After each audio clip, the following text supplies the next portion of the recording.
Selamat malam, hari ini kita akan melanjutkan pembahasan minggu sebelum UTS, minggu ke-7 tentang MRF. Dan untuk review sedikit di minggu kemarin tentang MRF, di sini kita udah belajar dari subbab pendahuluan sampai subbab proses pengolahan secara umum. Dan untuk di pendahuluan ini kan kita kemarin kalau masih ingat kita belajar tentang pengertian, terus tentang kegiatan-kegiatan yang ada di MRF ya. Terus yang kedua nih kita belajar tentang fasilitas apa aja, fasilitas yang ada di dalam TPS ya. Terus di pengolahan ini kemarin kita belajar macam-macam, ada composting, pirolisis, gasifikasi, insenerasi, ya kan. Dan untuk minggu ini ya kita akan belajar tentang perancangan TPST. Di sini adalah kurang lebih kita belajar tentang detail engineering design-nya gitu ya. Oke, jadi apa yang perlu diperhatikan dalam merancang suatu TPST, tempat pengolahan sampah terpadu ya. Yang pertama kita harus membuat material balance analysis-nya, analisis kesetimbangan materialnya. Nah, pertama kita harus tahu tuh jumlah sampah yang masuk ke lokasi pengolahan, termasuk komposisi dan karakteristik. Nah, ini sebenarnya sama cara mengerjakannya. Harus sampling ya, jumlah sampah yang dilayani itu sama sekalian menghitung komposisi sama karakteristiknya. Bedanya ini skalanya skala TPS, bukan TPA. Kalau kemarin kan kita belajarnya yang skala TPA besar gitu ya. Nah, ini untuk TPS. Jadi misalnya nih satu TPS itu melayani 1 atau 2 kelurahan. Nah, itu kita lakukan sampling jumlah sampah, terus kemudian komposisi dan karakteristik sampah tersebut. Gunanya apa? Gunanya setelah kita tahu jumlah sampah sama komposisi dan karakteristiknya, kita bisa menentukan material balance-nya. Material balance itu kesetimbangan material. Apa itu kesetimbangan material? Kalau dulu kalian belajar kesetimbangan kimia ya, intinya itu yang masuk sama dengan yang keluar. Apa yang masuk, apa yang keluar? Ya sampah toh, ya kan? Sampah yang masuk harus sama dengan sampah yang keluar. Sampah yang masuk berarti ya jumlah sampah tadi. Terus yang keluar itu apa? Yang keluar bisa jadi hasil hasil sampah yang udah diolah atau hasil sampah yang tidak diolah. Hasil sampah yang tidak diolah itu jadi apa? Jadi residu. Sedangkan yang hasil sampah yang sudah diolah ya jadi produknya. Produk hasil pengolahannya gitu. Jadi kalau kita udah tahu komposisi dan karakteristik, itu kan kita pasti tahu nih, oh sampah ini cocoknya diolah dengan cara ini. Sampah ini cocoknya diolah dengan cara composting. Yang ini dengan cara misalnya kemarin kalau plastik, karena di sini belum ada ya teknologi yang kayak pirolisis dan lain-lain, itu kan kita misalnya cuman dilakukan 3R, nanti dikumpul dikumpul oleh pengumpul gitu kan.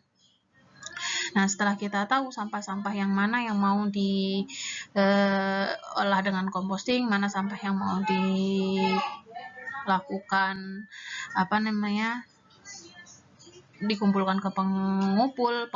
Nah, itu nanti kita bisa memperkirakan berapa luas lahan yang akan dibutuhkan untuk si TPS tersebut gitu. Nah, selanjutnya kita juga bisa melakukan identifikasi yang lebih mendalam tentang karakteristik sampahnya supaya ini lebih mengembangkan dari diagram alirnya. Jadi yang awalnya kita cuma tahu basah dan kering, nah ini kita breakdown lagi yang kering, misalnya yang kering kaca, yang kering itu plastik, yang kering itu kertas. Nah, itu kan beda-beda juga cara pengolahannya gitu ya. Makanya di sini identifikasi lebih dalam. Terus yang ketiga ini perhitungan akumulasi sampah. Jadi kadang tuh sampah yang masuk ya, itu kan jumlahnya itu akan mengalami peningkatan dari waktu ke waktu. Nah, itulah kita mengapa harus melakukan perhitungan ini, perhitungan akumulasi sampah. Jadi selain kita tahu luas lahan yang dibutuhkan ya dari nomor 2 ini, 1 dan 2 ini, kita tahu luas lahan yang dibutuhkan. Kita juga harus tahu kan waktu operasionalnya ya kan, waktu operasional MRF-nya, waktu operasional TPS-nya. Sehingga kita harus tahu nih berapa jumlah atau berapa laju akumulasi dari sampah itu. Laju itu tahu ya, laju percepatan, laju itu percepatan. Jadi ketika sampah di hari ke-1 segini, nanti hari kedua meningkat segini, hari ketiga meningkat segini. Nah, selisih dari peningkatan itulah yang dinamakan laju. Kemudian yang keempat yaitu perhitungan material loading rate. Ini kaitannya dengan nanti kita saat menentukan jumlah pekerja, kemudian alat yang dibutuhkan, terus jam kerja dari pekerja ya, kemudian waktu operasional dari peralatan yang ada di MRF itu gitu. Nah, nanti kalau udah tahu semua ini ya, nanti goalnya itu di layout dan desain. Ini semua ini saling mempengaruhi nanti. Kalau misalnya jumlah pekerjanya banyak, berarti luas lahannya nggak perlu luas ya. Sebaliknya kalau jumlah pekerjanya sedikit, nah proses yang pemilahan yang di dalam, proses pengolahan yang di dalam, kalau memang membutuhkan tenaga pekerja semakin sedikit ya kalau jumlah pekerjanya sedikit. Nah, akhirnya sampah itu kan terus berdatangan. Akibatnya kan terus bertumpuk sehingga mempengaruhi perhitungan dari luas lahannya itu. Jadi semua ini saling berkaitan. Nah, nanti goalnya itu produk akhirnya dari perancangan TPST itu adalah layout dan desainnya. Gitu. Ini berkaitan dengan tadi yang pertama, detail engineering desainnya. Oke, ini ada contoh rancangan MRF atau TPST. Di sini rencana desainnya dibedakan ada 2 jenis untuk fasilitas daur ulang ya, fasilitas recovery materialnya. Nah, itu dibedakan 2 jenis, ada yang luas lahannya itu misalnya kurang dari 400 meter persegi sama yang lebih dari 400 meter persegi. Untuk yang kurang dari 400 meter persegi ini khusus untuk fasilitas yang di dalamnya itu hanya ada daur ulang. Sedangkan untuk yang lebih dari 400 meter persegi ini juga ada fasilitas composting di dalamnya, artinya ada fasilitas pengolahan di dalamnya ya, meskipun itu cuman composting, karena seperti kita tahu bahwa Indonesia ini familiarnya untuk pengolahan sampah masih dengan composting, belum dengan teknologi-teknologi yang canggih, yang dia itu cepat, terus nggak membutuhkan lahan besar, dan tapi cost-nya itu mahal. Nah, Indonesia belum kayak gitu. Jadi pengolahannya masih sebatas composting kebanyakan. Nah, lalu oke gitu ya, untuk yang ini intinya ada yang cuman daur ulang aja, ada yang pakai composting TPST-nya. Nah, selanjutnya TPS ini, di dalam TPS itu dia ada 3 bagian utama, yaitu tempat kontainer, tempat pemilahan, dan tempat penyimpanan. Nah, terus kalau yang composting tadi di mana dilakukannya? Di tempat penyimpanan. Gitu. Tapi kalau yang hanya daur ulang, ya ini tempat penyimpanan ini hanya sebagai fasilitas daur ulang. Kalau yang ada fasilitas composting, ya berarti di tempat penyimpanan ini ada fasilitas daur ulang, ada fasilitas composting. Gitu ya. Lalu tempat kontainer. Kontainer ini digunakan untuk apa? Untuk pengangkutan dari tempat. Jadi disediakan satu kontainer. Tahu ya kontainer itu apa? Kontainer kayak misalnya kontainer sampah yang biasanya kalian lihat di jalan-jalan itu, nah yang terus ditarik sama truk gitu ya, yang bisa loading unloading barang ya, truk muatan gitu. Nah itu gunanya kontainer ini supaya untuk menyimpan residunya, sehingga mudah tuh nanti waktu diangkut ke TPA tinggal melakukan bongkar pasang dari truk yang membawa itu. Nah, terus di sini dijelaskan satu TPS dirancang hanya membutuhkan satu kontainer saja gitu ya di contohnya ini. Terus jenis kontainer untuk masing-masing TPS, ini jenis kontainernya ini menyesuaikan dari luas lahan TPS tersebut yang disediakan. Nanti ada tuh di tabel selanjutnya gitu, tabel 3 dan 4 nanti ada. Kemudian kapasitas pengolahan. Nah, kapasitas pengolahan ini dihitungnya berdasarkan kebutuhan lahan yang diperlukan untuk pemilahan dan penimbunan. Dan jadi inti kapasitas pengolahan tuh intinya. Kapasitas pengolahan itu-nya berapa ya? Berarti tergantung dari kebutuhan lahan pemilahan sama lahan penimbunan gitu. Nah, ini untuk dimensi lahan dari kontainer, luasnya, terus berapa dimensinya, berapa volumenya gitu ya. Nah, tadi dijelaskan dia berdasarkan dari luas lahan TPS-nya sendiri, menyesuaikan dari luas yang disediakan oleh si ini pemrakarsanya gitu. Kalau misalnya semakin kecil berarti dimensi kontainernya, volume kontainernya itu lebih kecil juga. Nah gitu ya. Nah ini luas lahan TPS untuk tabel 3 dijelaskan ada luas lahan TPS 50 sampai 1000, artinya dia mempunyai dimensi lahannya 5 kali 10 misalnya ya. 100 berarti 10 kali misalnya 10 kali 10 gitu untuk lahannya. Nah, volume kontainernya berapa? Volume kontainernya ini kalau 50 berarti volume kontainer yang harus disediakan 8. Terus kalau 100 masih 8. Nah, kontainer itu kan biasanya kita udah pabrikan ya. Kalau beli itu kontainer bentuknya pasti udah pabrikan.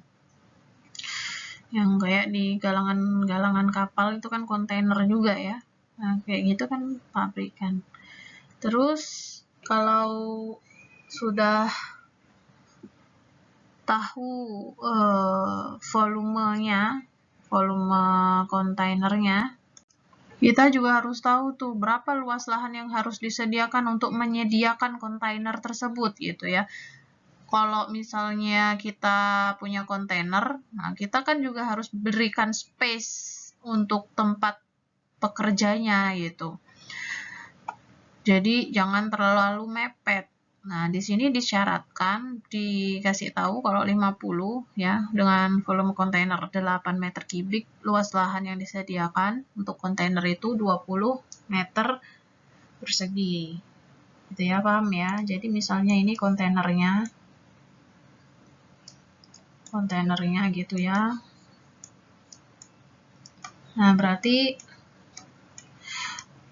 lahan yang harus disediakan di sini itu harus lebih besar buat mobilisasi pekerjanya. Nah, yang ini 20, yang ini kalau volume berarti kan luas alas kali tinggi, misalnya ini 4, ini 2, ini tingginya berapa kalau volume 8. Nah, ini 1 misalnya gitu ya. Jadi harus ada space-nya gitu. Di 4 kali 2 kali 1 kan ketemunya 8 volume dari si kontainer itu. Lalu ini adalah luas lahan yang harus disediakan untuk menempatkan si kontainer tadi. Oke, ingat di sebelumnya tadi kita tahu bahwa 3 bagian utama yang harus ada di TPS yaitu kontainer, kedua tempat pemilahan, ketiga tempat penyimpanan. Nah, kontainer tadi udah kita bahas, sekarang kita masuk ke tempat pemilahan. Di tempat pemilahan ini kita rencanakan tinggi maksimumnya itu 0,3 meter. Nah, jangan terlalu tinggi ya tempat pemilahannya. Kalau terlalu tinggi nanti nggak bisa, ke bawahnya nggak akan kepilah.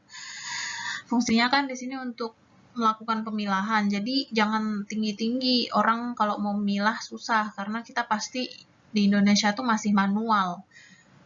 Ya. Mau pakai mesin pun juga tidak boleh terlalu tinggi. Syarat tinggi maksimumnya 0,3 meter. Kemudian lebar bak pemilahannya 2 meter, di setting 2 meter. Terus untuk memudahkan pemisahan sampah oleh maksudnya gini, ini pekerja ini harus dipasang, harus ada di 2 sisi meja sortingnya. Jadi misalnya ini mejanya dengan tinggi meja itu, tinggi baknya itu 3 gitu ya. Nah, di sini ada petugasnya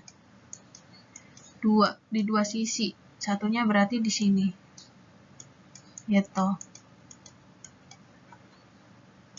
Nah, dalam perancangan ini kita akan melakukan perhitungan itu dengan sampah yang ukurannya itu per 1 meter kubik. Sehingga nanti ketika kalian akan mendesain dengan sampah yang lebih banyak, itu tinggal mengkalikan aja. Nah, gitu. Makanya ini kita perhitungannya ini per 1 meter kubik. Jadi nanti ketika sampah yang dari warga sekian, setelah kalian sampling ya, nah di situ kalian bisa tinggal mengkalikan aja. Kalau 1 meternya butuh luas lahan segini untuk lahan pemilahan, kalau segini butuhnya segitu gitu. Jadi tinggal dikali berdasarkan sampah yang masuk. Nah, lalu di sini kita ketahui sampah yang masuk ya 1 meter kubik. Terus lebar baknya 2 meter, tinggi baknya 0,3 meter. Panjangnya berarti kita bisa cari tuh panjangnya pakai rumus volume sama dengan panjang kali lebar kali tinggi. Panjangnya sama lebarnya panjangnya sama tingginya kan udah tahu. Volumenya juga berarti berapa nanti panjangnya, tinggal dimasukkan 2 kali lebar salah. Panjangnya berapa nih panjangnya? Panjangnya dicari ya. Nah, lebarnya 2, tingginya 0,3, sehingga kita dapatkan misalnya kurang lebih panjangnya itu 1,7 meter. Ini kali ini kan berarti 1,02an. Nah, itu anggap aja 1 meter kubik gitu ya. Nah, lalu berapa luas area yang dibutuhkan? Ingat, luas area itu adalah luas tempat bak pemilahannya sama luas jarak antara. Di sini adalah maksudnya ini untuk lalu lalang pekerjanya, sehingga harus ada space. Setiap alat itu harus punya space. Nah, di sini 3,4 ini adalah luas tempat sortir. sempat sorting. Luas itu kan panjang kali lebar, berarti panjangnya 1,7 kali lebarnya 2, 3,4. Nah, 9,18 itu berarti kan space dari kanan kirinya. Misalnya ini panjang pemilahannya adalah panjang sama lebarnya kok gini ya nulisnya ya. Harusnya kebalik, ya udah nggak apa-apa ya, kita ikutin aja lah. Ini nggak sesuai nih contoh perhitungannya ini. Misalnya 1,7, harusnya kan panjangan 2 ya, ini 2. Nah, lalu yang 9,18 ini adalah misalnya kayak gini nih, misalnya di sini ada space kayak gini. Gitu. Nah, berarti ini misalnya jaraknya kita bikin 1,5-an. Jarak lalu lalang orangnya 1,5-an. Nah, tinggal nih kita hitung ya. 1,7 kita anggap panjangnya kali lebarnya, berarti 1,7 kali 1,5. 1,7 kali 1,5 kan 2,55. 2,55 kali 2, karena ini ada dua sisi. 2,55 kali 2 kan 5,1 ya kan. Udah 5,1 tambahkan sama ini juga 5,1. Yang ini kan punya panjang 2, terus ininya misal kita umpamakan 1. Ini juga ini 2 kali 1, 2 ya, berat 2 kali 1, 2 misalnya. Nah, 2 kali tambah 2, 4. Tadi 5, ini tambah ini kan 5,1. 5,1 tambah ini berarti 5,1 tambah 4 berarti 9,1, sekitar segitu ya. Ini dapatnya tergantung dari luas lahan yang disediakan. Lalu budget kita nanti kira-kira cocoknya buat pekerjanya berapa orang. Misalnya di sini dalam 1 meter kubik ini akan dipilah oleh 2 orang pekerja selama 30 menit. Maka dalam waktu 7 jam ya, karena 1 hari itu biasanya jam kerja itu 7 jam, maka kalau 30 menitnya itu dengan 2 orang ini dia 1 meter kubik. Nah, gini ya. Misal 1 meter kubik dengan 2 orang pekerja ini dia 30 menit butuh waktunya. Kan kita mampunya kasih gaji ke 2 orang aja ya. Nah, jadi kita harus perhitungkan nih, misal dalam 1 hari itu berapa sampah yang akan dipilah. Nah, ini berapa gitu. Kalau misalnya ini 7 jam. 7 jamnya kan berarti berapa menit tuh? 7 jam kalau dimenitkan dikali 1 jam tuh 60 menit ya.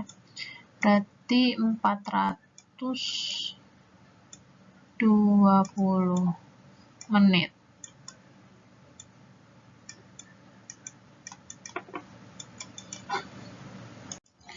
Nah, berapa berarti sampah yang berhasil dipilah dalam 1 jam? Berarti kan ini tinggal mencari caranya 420 kali 1 ya kan, perkalian silang ya kan, kali 1 bagi ini,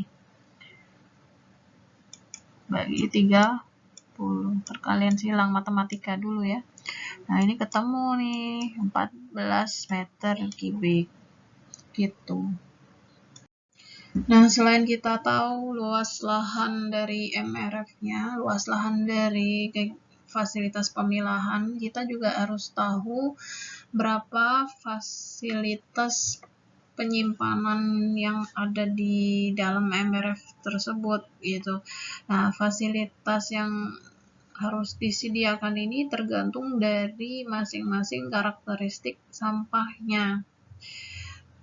semakin banyak komposisi jenis kertas, maka juga dimensi baknya yang disediakan seharusnya juga lebih banyak gitu. Kayak gini ya, dari awal dulu kita tahu tadi kita rencanakan per 1 meter kubik. Per 1 meter kubik sampah ini ternyata ada kertas segini, logam segini, plastik segini, dan kaca residu segini. Oke, selanjutnya kita rencanakan untuk waktu penyimpanan itu 1 hari atau 7 jam kerja. Maka volume bak penimbunan yang dibutuhkan itu berapa? Itu juga bergantung pada frekuensi pengambilan sampah yang disimpan, sampah yang ditimbun itu. Dari 1 meter kubik tadi, itu kan ketemu pemilahannya segini. Nah, kalau yang kita rencanakan tadi dalam 1 hari ya, penyimpanan dalam 1 hari, itu kan sampah terpilahnya itu 14 meter kubik ya, dari perhitungan sebelumnya. Nah, dari 14 meter kubik itu artinya kertas ini jadi 4,0 sekian, logam sekian. Bisa ya cara menghitungnya ya. Cara menghitungnya kan kita cari persentasenya dulu. Persentase kertasnya berapa, logam berapa dari ini. Kan bisa dicari kan. Misalnya kayak gini, ini 0 untuk kertas berarti persentasenya 0,29 gitu per berapa? Per sampah total ya, sampah total kali 100%. Nah, berapa nih misalnya? 29%. Berarti kalau kita punya 14 meter kubik, dari ini kan tadi perhitungan sebelumnya 14 meter kubik. 29%-nya berapa? 29%-nya 14 itu sekitar 4,0699 ini. Nah, nanti logam, plastik, kaca, residu ini mengikuti juga nih. Kalian harus cari persentasenya berapa. Terus kalian hitung kalau misalnya sampah kalian itu 14 meter kubik. Jadi setelah ketemu tadi, kita persentasenya itu kali 14. Misalnya tadi yang kertas 29%, kali 14 ketemu sekian. Nanti logam tuh berapa persen kali 14 ketemu sekian, gitu seterusnya. Setelah itu kita menentukan dimensi baknya. Dimensi bak ini kita harus perhitungkan dari luas lahan MRF. Tadi kan kita udah tahu luas lahan kontainer sama luas lahan pemilahan, sehingga sisanya itu adalah luas penimbunan, luas penyimpanan. Nah, luas penyimpanan itu kita bagi-bagi. Ada yang untuk nyimpan kertas, ada yang untuk nyimpan logam, plastik, kaca, dan ini bak residu ke TPA. Gitu ya.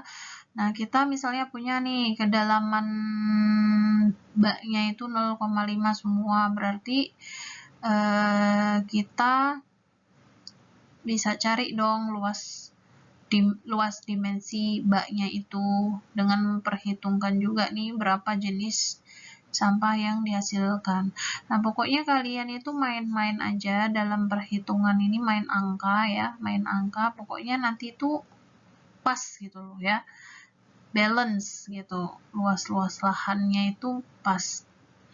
Nah, kalau nggak pas gimana nih? Dalam sehari ternyata harus disediakan luas lahan tuh segini. Nah, kita akalin di sini, kita akalin di frekuensi pengambilannya. Nah, ini contoh kayak ini. Ini kali ini kan ketemunya nggak volume ini, ya kan? Karena luas lahannya itu sempit gitu ya. Nah, jadi harus sering-sering diambil. Siapa yang ngambil? Ya pengepul yang mau kertasnya, pengepul yang mau logamnya, pengepul yang mau plastik, atau yang kalau ke TPA residu ya, yang harus sering ngambil truk, bukan truk ya, apa ya, gerobak pengangkutnya. Nah, itu harus disesuaikan frekuensi pengambilannya ini supaya nggak penuh baknya ya, karena luas lahan yang kita punya itu cuma segitu, mau nggak mau ya diakalin dengan frekuensi pengambilannya tadi, kayak gitu ya. Nah, untuk bangunan pelengkapnya ini menyesuaikan dari luas total yang udah kita hitung tadi dengan luas lahan yang kita sediakan. Jadi kita punya luas lahan berapa, itu dikurangi sama luas yang sudah kita hitung mulai dari kontainer sampai tempat penyimpanan tadi. Nah, itu adalah luas lahan untuk bangunan pelengkapnya. Nah, di sini misalnya untuk gudang penyimpanan hasil material daur ulang untuk sampah kering ya, tentunya itu misalnya 3 kali 3 meter. Terus rumah jaga untuk petugas operasional MRF ini 4 kali 6 meter gitu. Oke, selanjutnya kalau misalnya luas lahan kita itu lebih dari 400 meter persegi, luas ketersediaan lahan kita itu lebih dari 400 meter persegi, maka tidak hanya ada fasilitas pemilahan dan penyimpanan aja, tapi ada fasilitas composting juga di fasilitas penyimpanan itu. Ada fasilitas composting. Nah, untuk prosesnya sendiri ini sedikit mengulang, ada prosesnya yang aerobik, ada yang prosesnya anaerobik. Kalau aerobik artinya tentunya pakai oksigen. Ya, pas pakai oksigen ini caranya ada yang macam-macam ya, cara supaya oksigennya itu ada di dalam sampah atau kompos kita. Yang pertama, kita perlu menumpuk sampah itu di atas para-para. Para-para itu kayak mungkin hamparan gitu ya, hamparan luasan lahan gitu. Terus sampahnya itu dibalik-balik gitu supaya terjadi pergolakan, terjadi interaksi dengan udara, sehingga itu kalau ada interaksi dengan udara pasti ada oksigen yang masuk. Dan itu dilakukan yang cukup merata ya, jangan ada yang dibalik, ada yang enggak, itu namanya enggak merata. Terus selama pengomposan ini kurang lebih 60 hari. Wow, cukup lama ini, 60 hari. Tapi ini nggak mengikat ya, ini bisa juga 30 hari, tergantung perlakuannya aja. Ya, jadi nggak mengikat 60 hari ini. Kemudian, nah ini misalnya nih mau lebih cepat, nggak 60 hari, maka kalau ngandelin balik itu kan lama ya kan, maka bisa dengan cara memberikan oksigen.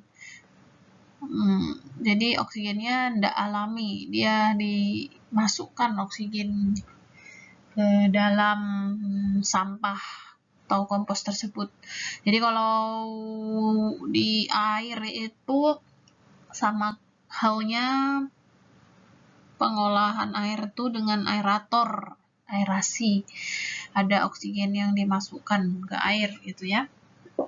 Itu untuk mempercepat proses degradasi sampahnya juga. Nah, selain itu juga untuk memberikan suplai oksigen untuk mikroorganisme pengurainya. Lalu, apa konsekuensinya kalau ada oksigen yang ditambahkan? Ya ini, energi lebih banyak yang dibutuhkan ya. Jadi, efeknya imbasnya ke cost lebih mahal. Terus yang selanjutnya bisa juga dengan sampah itu dimasukkan ke tong berlubang. Kalau tadi tuh hamparan ya, kayak biasa, tanah biasa. Nah, kalau ini kita masukkan ke tong berlubang, terus tongnya itu bisa diputar-putar. Kalian cari aja tuh komposter. Nah, yang komposter tong itu nanti muncul tuh di Google pasti. Gambarnya itu kayak drum tapi lubang-lubang gitu. Nah, itu bisa diputar. Kayak bikin gagang pemutar gitu. Ada gagang pemutarnya. Supaya ada aerasi di dalamnya ya. Maksudnya supaya ada oksigen yang masuk. Diputar-putar itu supaya oksigen masuk. Dan kapasitas tong ini tidak lebih dari 1 meter kubik. Karena apa? Karena jika terlalu besar sampahnya tidak dapat bercampur. Ya, kalau terlalu besar nanti nggak bisa homogen kalau dia nggak bisa bercampur oksigennya atau komposnya. Selanjutnya proses anaerobik atau fakultatif, sama ya kayak kolam kemarin. Nah, kolam fakultatif tentunya yang masih belum ada oksigen di dalamnya, fakultatif anaerobik. Nah, kalau anaerobik gimana? Tentunya nggak ada oksigen. Jadi kalau nggak ada oksigen ya sampahnya itu tertutup. Yang menguraikan sampahnya siapa? Yang menguraikan sampahnya bakteri anaerob. Kalau proses aerobik tadi kan bakteri aerob. Ini bakteri anaerob. Nah, sampahnya bisa dicampur dengan biofermentor.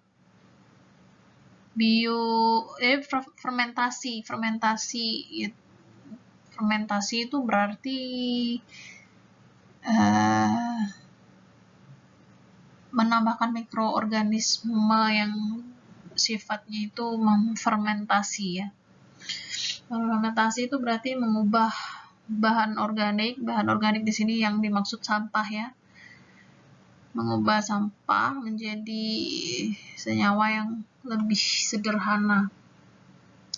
Nah, kemudian dari proses anaerob ini tentunya dia akan menghasilkan lindi.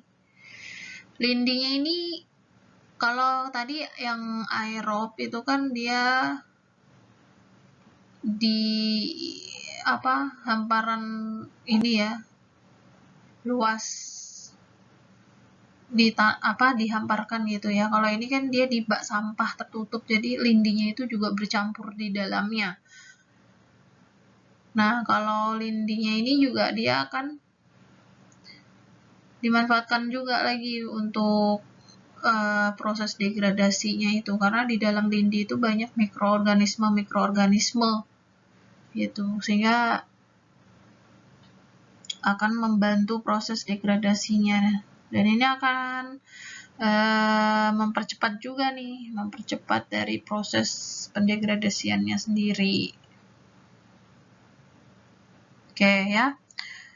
Nah, terus di sini dijelaskan jika pengomposan itu dilakukan kurang lebih 30 hari, maka perlu disediakan 30 unit bak komposternya ya, bak untuk mengkompostingnya. Dan volume baknya itu tergantung dari kapasitas pengolahan setiap hari. Ingat kapasitas pengolahan tadi itu apa? Kapasitas pengolahan itu adalah luas lahan pemilahan dan luas lahan penyimpanan gitu.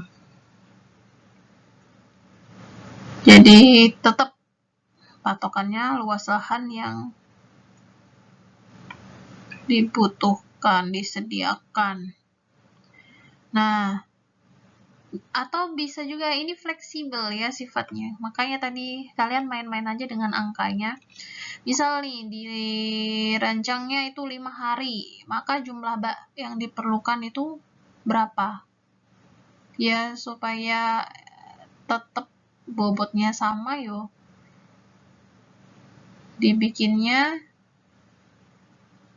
6 unit. Nah, kalau kayak gini berarti desainnya dibuat tinggi, ya.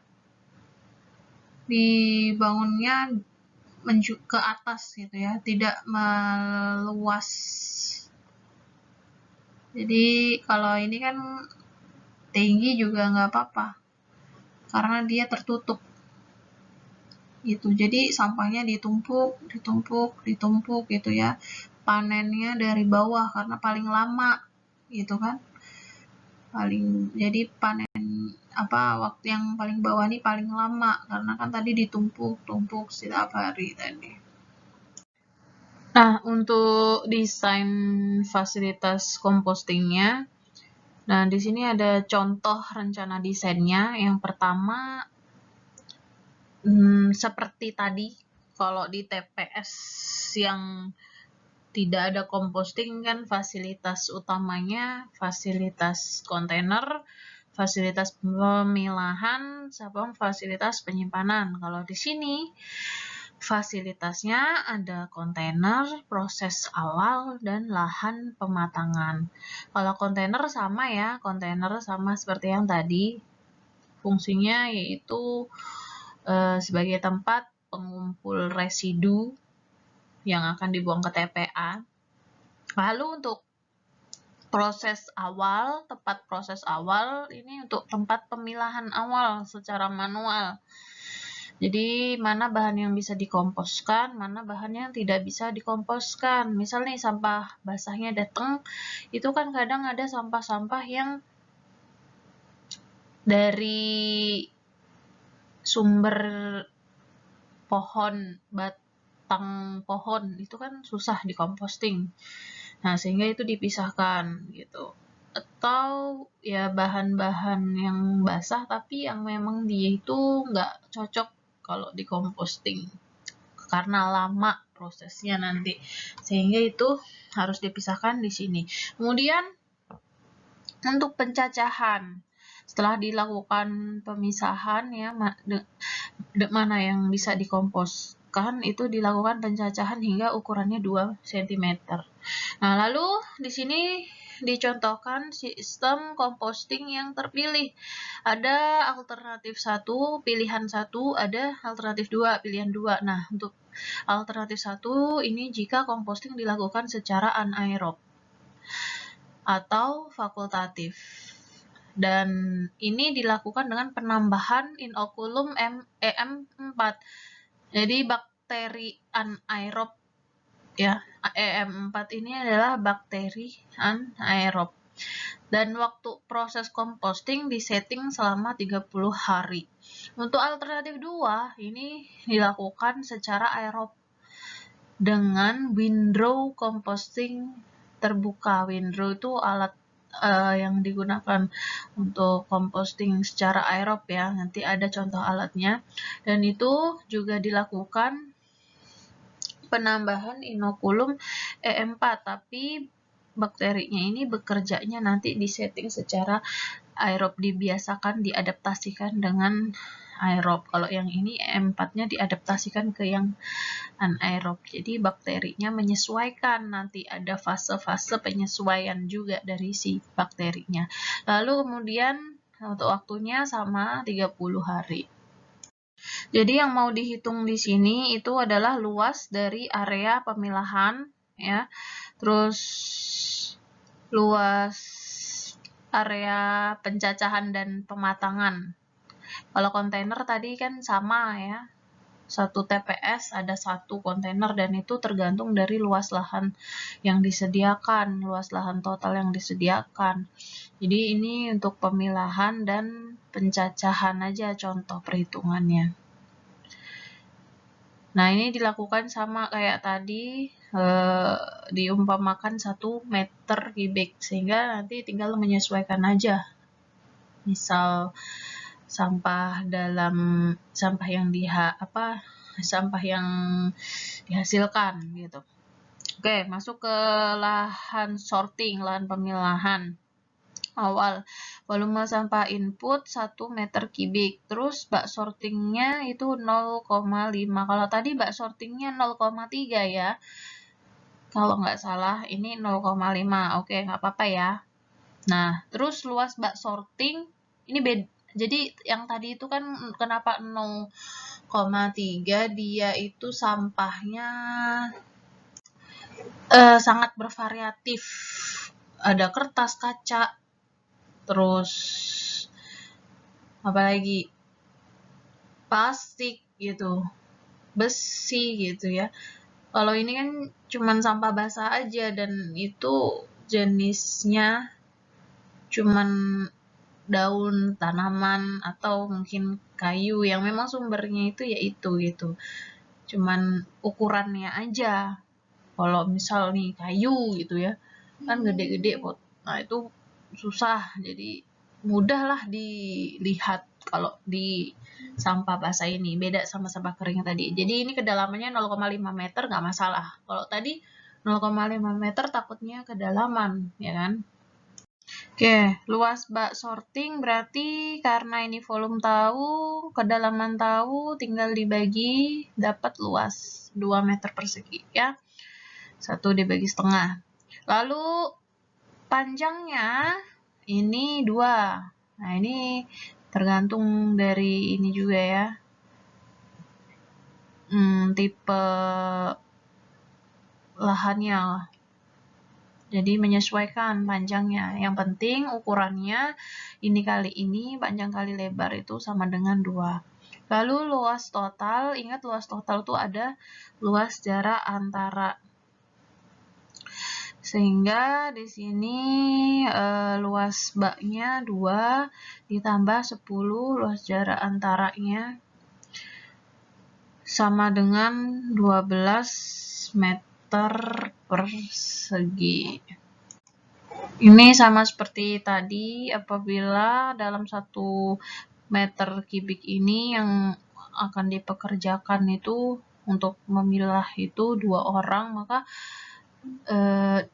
selama 30 menit ya, maka untuk jadi 1 meter kubik ini akan dikerjakan 2 orang dalam waktu 30 menit gitu ya. Dan jadi kalau 7 jam hasilnya 14 meter kubik sampah. Sama kayak tadi ya perhitungannya.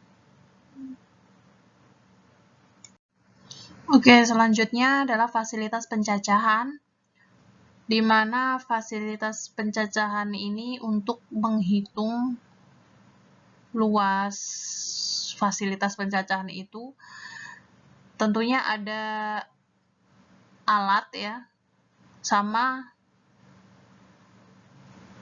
tempat. Kalau di pencacahan, alat pencacahan sama tempat penampungannya gitu kan. Dan alat pencacahan sama tempat penampungannya tentunya itu adalah luas yang dicari. Karena di sini kita memang mau mencari luas fasilitas pencacahan.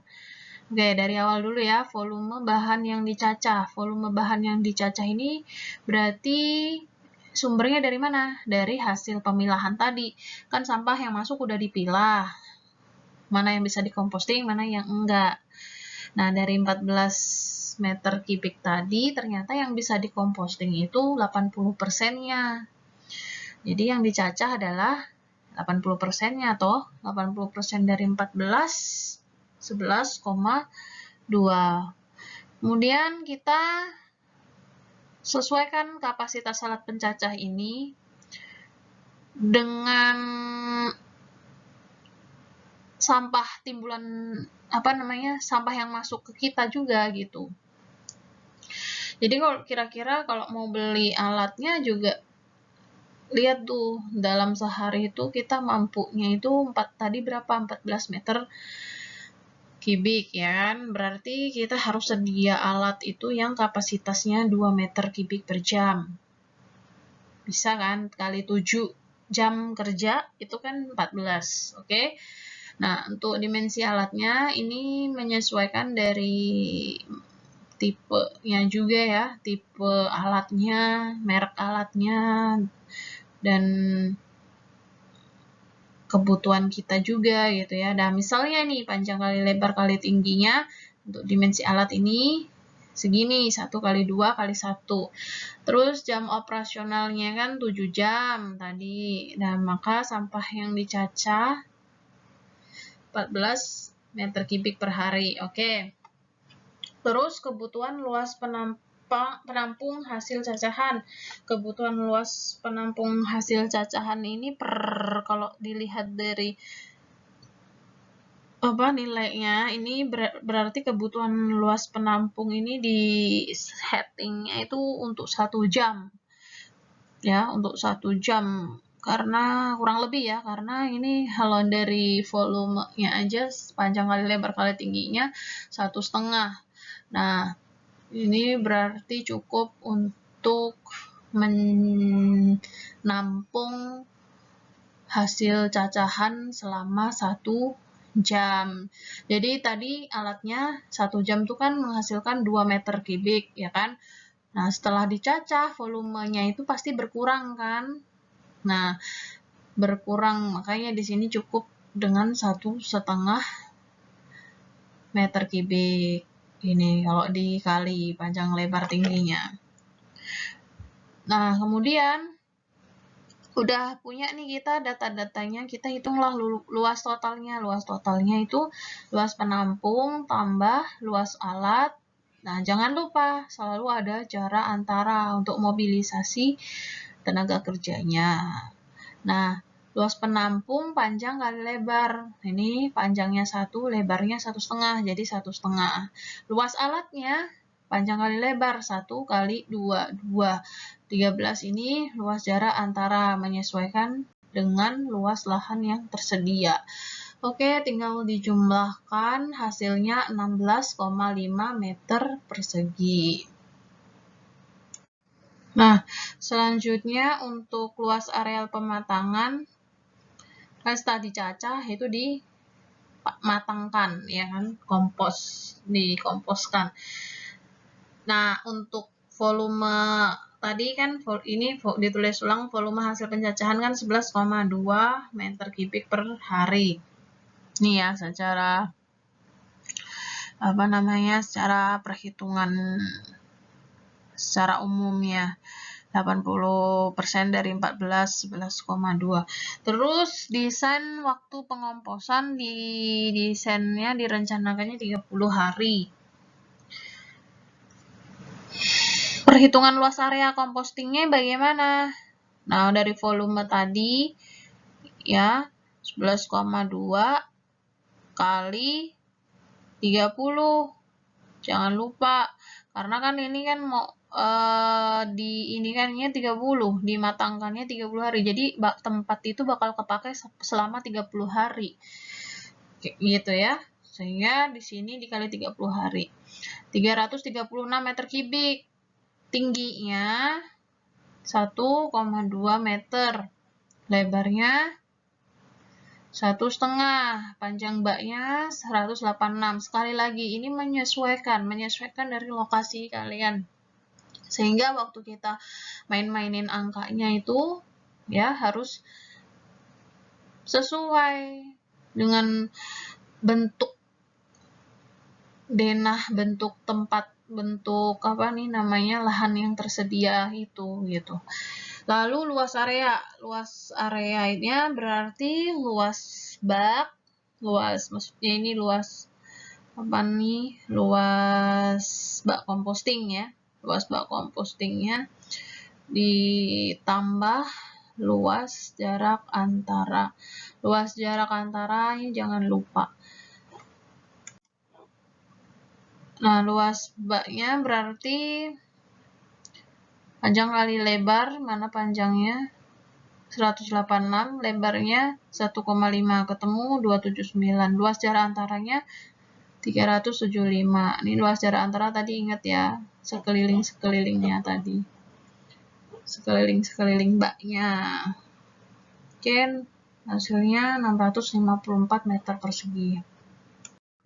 Oh iya, saya lupa bilang ya tadi kalau alternatif yang tadi itu lahan pematangannya, area pematangannya itu untuk anaerobik. Nah, sekarang alternatif 2. Pematangannya untuk yang windrow. aerobic windrow. Jadi sebenarnya untuk fasilitas composting ini yang membedakan di contoh kasus ini adalah alternatif area pematangannya.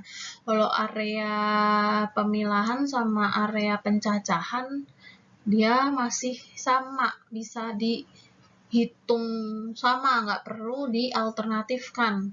Nah, yang perlu dialternatifkan ya, dicari pilihan-pilihannya, dialternatifkan mana untuk mencari mana yang bagus. Nah, itu cukup di area pematangannya. Itu yang membedakan ya. Untuk contoh kasus ini ada dua alternatif, aerobik sama anaerobik. Tadi anaerobik, sekarang kita bahas yang aerobic windrow. Nah, aerobic windrow tuh kayak gini loh dia. Dia itu di hamparan, tapi dia ditaruh kayak di ini alatnya windrow ini. Dihamparkan di atas windrow gini. Nah, oke, volumenya sama 11,2, waktu pengomposan sama 30 hari. Tapi yang membedakan anaerobik sama aerobik. Nah, kita hitung sama ya, masih volumenya dikali 30, 336 meter kubik. Dan luas penampang, ini maksudnya adalah ini, luas penampang tuh. Nah, ini ya. Ini sebenarnya trapesium harusnya ya. Trapesium, bukan segitiga. Ya, kalau dilihat dari contoh soal ini saya gambarnya ngambil dari tempat lain. Di contoh soal nggak ada gambarnya, jadi nggak apa-apa, ini menyesuaikan nanti ya. Jadi 1,75 itu ini gitu ya. Dan ini bukan segitiga, tapi trapesium. Di sininya itu 1. Terus tingginya itu 1,5 ya. Di sini 1,5 tingginya. Nah, ini trapesium kan gini kan. Nah, misalnya gini. Yang ini 1,75. Yang ini 1. Tingginya, tinggi trapesium 1,5. Nah, rumusnya trapesium, luas penampang trapesium itu kan jumlah 2 sisi sejajar. Sisi sejajar kan ini sama yang ini, ya kan?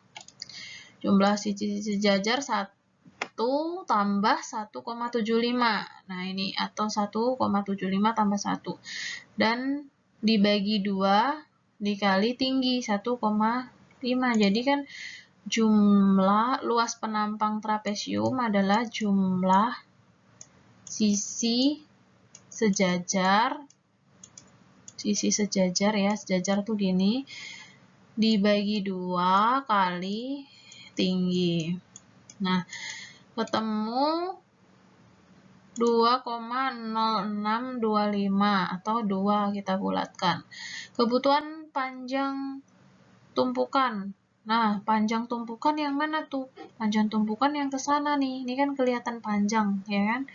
Nah, kita udah punya nih. Ini kan kalau kita balik posisinya, yang ini jadi di bawah, jadi kan ini tinggi gitu ya. Ini sama kayak kita ngitung volume prisma. Volume, ingat ya, volume tuh luas alas kali tinggi. Ya kan? Luas alas kali tinggi. Jadi kalau kita balik, ini jadi alas ya. Dan ini jadi tinggi. Nah, kita punya volume. Volumenya kan tadi 336. Kita punya luas alasnya juga. Luas alasnya adalah 2. Nah, kita mau cari tingginya nih. Nah, tinggi. Berarti volume dibagi luas alas, ya kan? Volume dibagi luas alas sama dengan 168. Jadi, tingginya tadi itu, yang saya bilang tinggi tadi itu adalah panjang tumpukan ini. Panjang tumpukannya berapa? Panjang tumpukannya adalah volume dibagi luas alas, karena panjang tumpukan sama dengan tinggi kalau ini dibalik. Nah, udah ketemu, berarti luas area timbunan panjang kali lebar. ya. Ini dibalik lagi nih, jangan meninggi lagi, jangan tinggi lagi, karena tinggi tadi itu coba hanya untuk memudahkan perhitungan aja. Dibalik lagi ke kodratnya, jadi bentuk kayak gini lagi. Nah, panjangnya berarti kan 168, ini tadi yang kita cari. Lebarnya ini 1,75, ketemu 294 meter persegi. Dan oke, kebutuhan luas lahan untuk ini, kebutuhan luas lahan total untuk composting secara aerobik dapat dilihat pada tabel 6 ini, nanti kesimpulannya ya, kesimpulan tabel yang udah kita hitung semua tadi. Oke. Nah, ini jadi yang tadi ya. Setelah dihitung, kita tabulasikan dari mulai sampah input sampai luas area totalnya. Coba cek lagi di hasil perhitungan kita, sampah inputnya segini kan, jumlah kerjanya segini, sampah hasil sortingnya segini. Nah, ini merangkum yang tadi aja. Untuk yang aerobik, tabel ini untuk yang aerobik. Sama tuh pasti sama yang anaerobik nanti. Yang bedanya cuman di sini aja. Ya. Oke, kita lanjut. Nah, ini kalau harusnya sama, yang beda di sini. Ini untuk anaerobik. Gitu ya. Ini kesimpulannya. Rangkumannya. Oke, makasih ya. Semoga kalian paham.